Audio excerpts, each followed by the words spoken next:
Hello guys, and welcome back to a new video.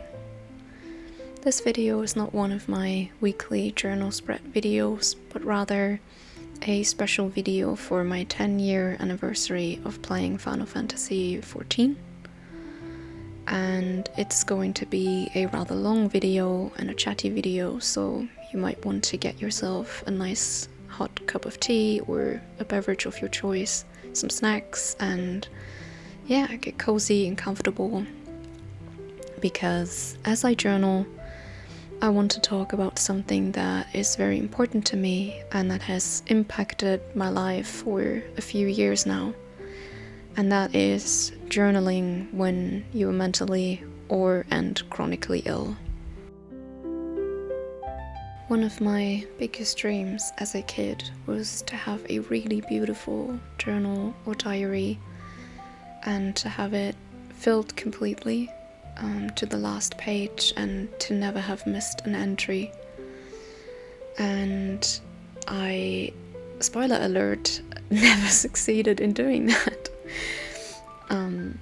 I journaled for years and I wrote diary entries for years, and I went through notebooks and notebooks, but it just never worked out. Maximum were maybe 3 or 6 months, and then I would ultimately stop. And I haven't been mentally and chronically ill for all of my life. That has just been a recent development, and when that time came, I knew that this journaling system just wasn't serving me anymore. It has never really been serving me to begin with, but now even less so. And I knew I needed something different, a change, and that the normal way of keeping a diary or a bullet journal, for example, just wasn't for me. So in 2020, I bought myself a journal with a dot grid, and then just wrote down the date of the day and whatever crossed my mind and what I fancied writing about. Sometimes I wrote about the weather or an appointment that I had.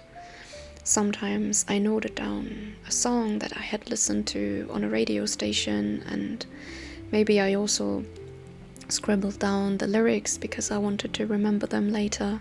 And whenever a new day started, I would just put the date of that day underneath my last entry. And that finally removed the pressure of having to fill an entire journal page or an entire diary page. And it also removed the pressure of looking at a calendar and having lots of empty boxes just because I was going through a really difficult period with one of my conditions.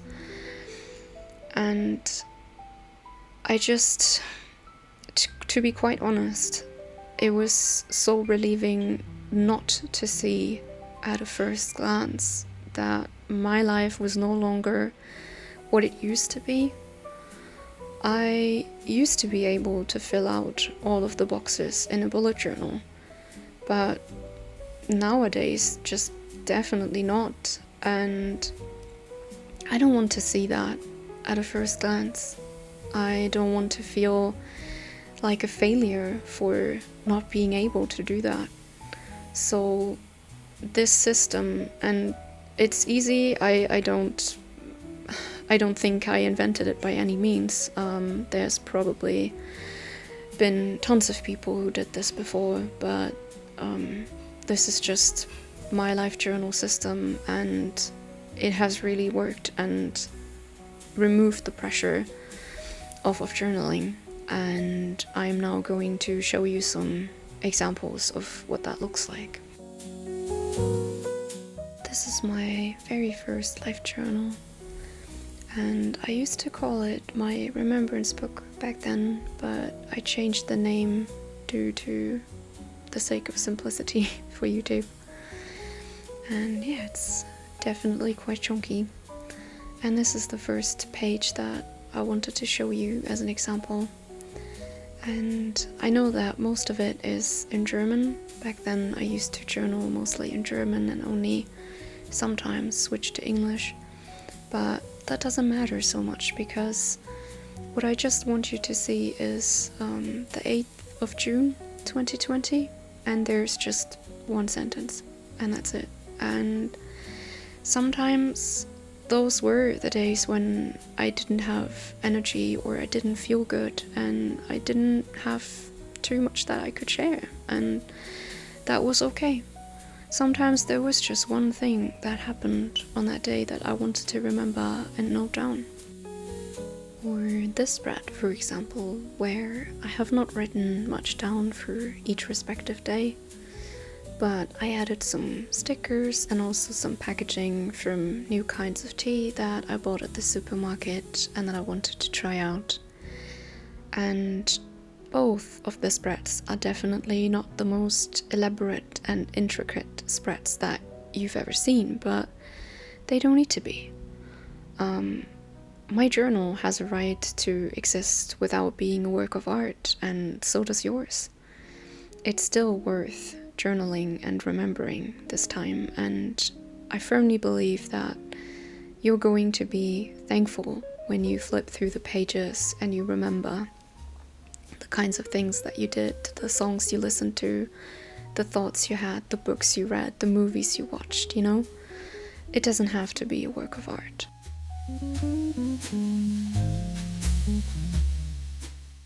Something that I have heard now from several people over the years, and that always breaks my heart a little bit when I hear it, is the sentence, "Oh, but my life is so boring, I never do anything, you know, what would I journal about?" Or if you're chronically mentally ill, the sentence might just be, "But I can't do much, what would I journal about?" And there's two ways to go about this, at least that I have found so far. And the first one is to not journal about your life in a direct way. What that means is we all consume media of some sort. And if you don't want to journal about what happens to you on a daily basis or how you feel, write about the books that you read, you know? Maybe you want to do some reviews. You don't always need a reading journal. You can also write this down in your life journal and then write it down on the day that you read the book, or do some movie reviews, or do what I am doing currently, you know? Get into a game that you enjoy and then print out photos or artworks, images that you find on Google or Pinterest or wherever else, and make some collages about the things that interest you or that you're passionate about. And it's always so amazing looking back on this. It might not seem like a worthwhile task while you're doing it, but if you look into journals from, let's say, 5 years ago, you flip open a page and then you see, oh wow, this was the time when I was really into that particular show, or I loved this actor and I made this collage of him or her, and I read this book and it was the best book I've read in you know, a long time, or I listened to a lot of music from this particular band and then I just made a mood board, for example. There's endless possibilities, and I have chosen the one where I really immerse myself into this video game, Final Fantasy XIV, and I really feel this connection with my character. And because there were periods, really long periods, where I couldn't really leave the house, and there are still shorter periods now where I can't do much, and then I can't travel abroad or, go on crazy adventures all the time. But I go on little adventures in this video game as my character. And it doesn't need to be Final Fantasy. You could also do this with cozy games such as Stardew Valley or Animal Crossing. Literally anything that you can think of. And then take screenshots or, photos and make collages with them, just as I am doing now. And kind of document your journey in this way. And that means you don't have to journal about your life in a very direct way, but you're still kind of creating this canvas of all of your interests and experiences and memories that influenced your life. So now I wanted to show you some examples of what that could look like. Here I was playing Pokemon, for example, and I made a Pokédex, and whenever I encountered a new Pokemon, I would fill in the entry, and when I caught it, I would then go ahead and mark the entry with a blue color. I also printed out pictures of the gym badges, and whenever I defeated a gym leader, I would give myself the badge, so to say. And then there was a time where I really nerded out about this game called Coffee Talk, and I noted down the recipes, included some stickers and images of the game, and then I also made a spread reminiscent of Daft Punk's Discovery album and the Interstellar 5555 movie. So you can do these spreads with things that you are passionate about or that inspire you, and you can incorporate them into the life journal and the flow of the days, so that looking back on this, you know what you were really into and passionate about during that specific time.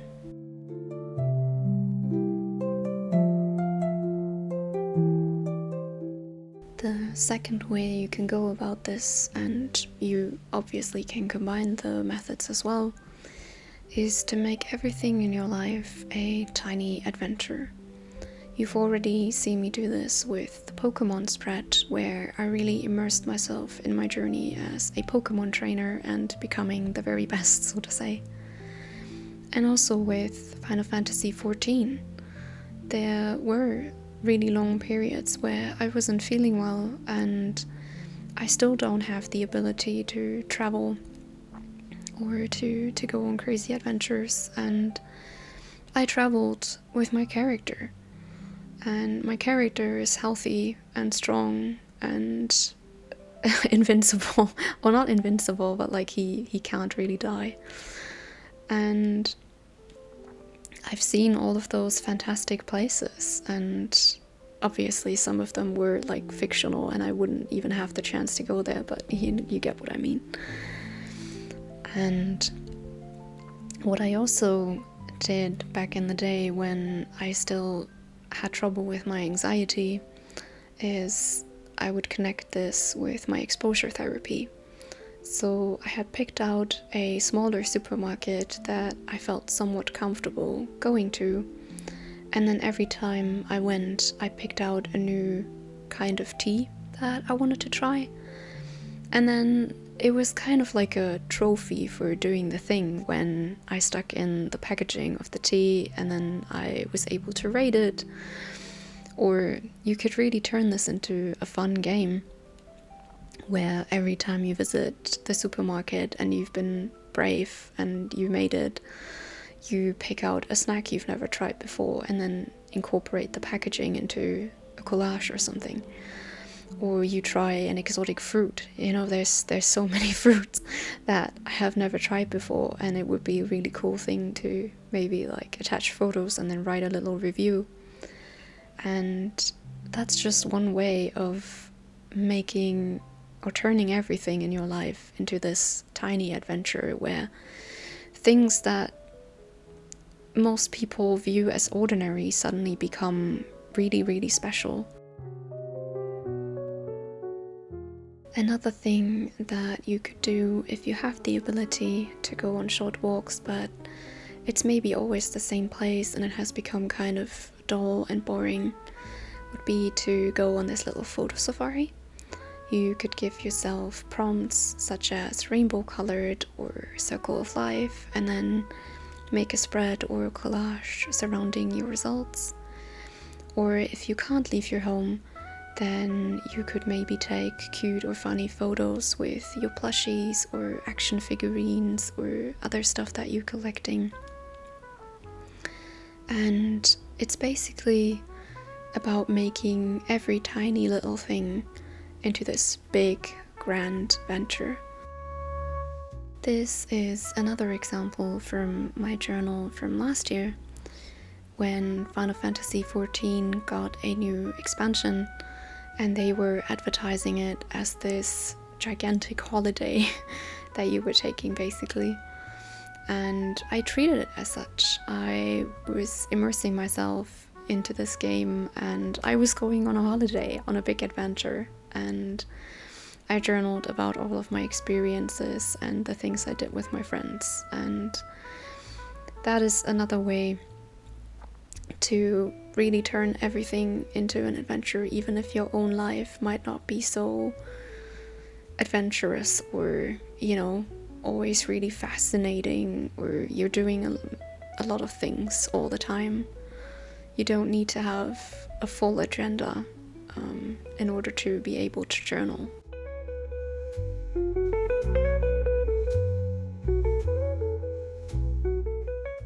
Another topic that I would really like to touch upon is comparing yourself to others, and also maybe even feeling slightly envious if you see other people's creations compared to yours. And I've definitely been guilty of this. I have seen YouTubers create breathtaking, beautiful bullet journal cover pages, watercolor illustrations, and then looked over at my journal and was like, yep, can't keep up with that. But that's okay, because I can't and should not compare myself to healthy, non-disabled people with what I assume are normal energy levels. Because even with this video, I had to do all of my spreads on 3 different days and then take another day for editing and another one for the voiceover. And I really need to space out my work and make sure that my health and my well-being always come first. And I actually firmly believe that you can be proud of the spreads that you created, regardless of the circumstances or how they then turned out, or if you were happy with them or not. Because it's an illustration of the way that you've come and the journey you've been on. And especially looking through my old journals, because I have been doing this for 4.5 years now, I do not look at incomplete or, in my eyes, ugly spreads in a way where I think, I really could have put more effort into this. But rather, wow, even in this time, I managed to show up for myself and to continue this and make this spread, even if it was just 1 or 2 sentences and a sticker, because that's what I was able to do, and that is more than okay and fine. And yeah, I really do believe that you should be proud of whatever you manage to do with the energy that you have and the abilities that you have. And everything is worth being remembered and being journaled about.